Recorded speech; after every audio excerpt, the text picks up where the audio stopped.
we're back with a little more verbal funnin'. How about a myth, a legend? Just funnin'.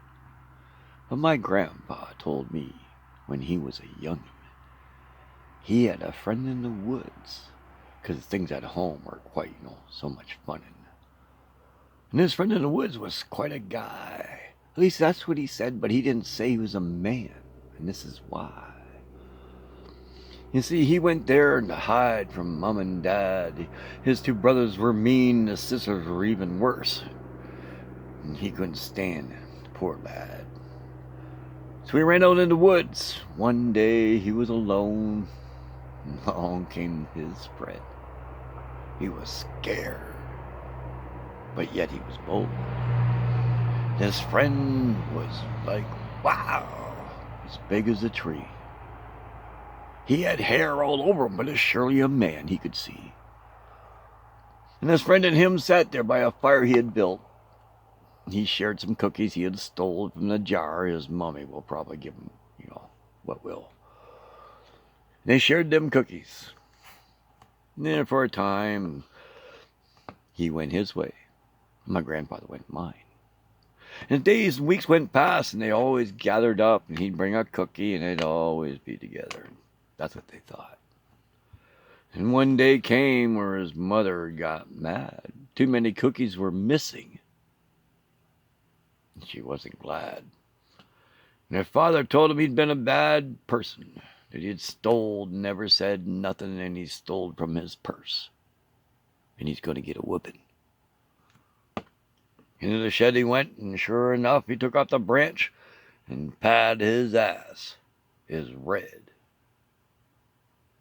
as ranch. And he beat him good. He beat him hard, and he told him God spared no child that would steal anything of ours. And sure enough, he ran into the woods. He cried. He said, my friend, this is what happened. And there he stood. My grandfather told him all what happened. And his friend got mad. He don't think it should have happened. And he marched right across to that farm, towing my grandfather right along. And he came to the door and he busted right in. He walked right over to his father with a grin.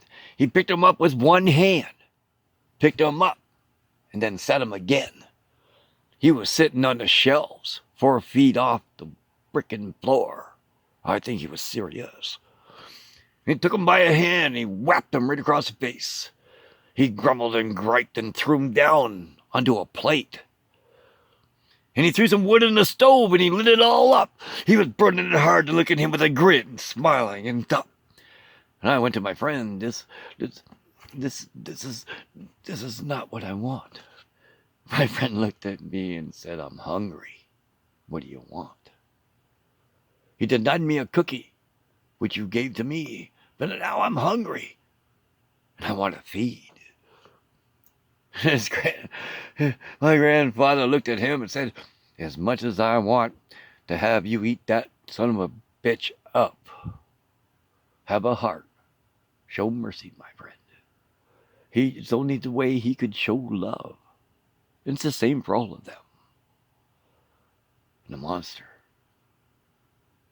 the man, the Bigfoot, which my grandfather made a friend, took his father off that plate, set him down at the table, nice and quaint. And he smiled at him and said, never again, and walked out of that place. And that was my grandpa's friend. Myth, legend, I don't know. I guess that's what he told him.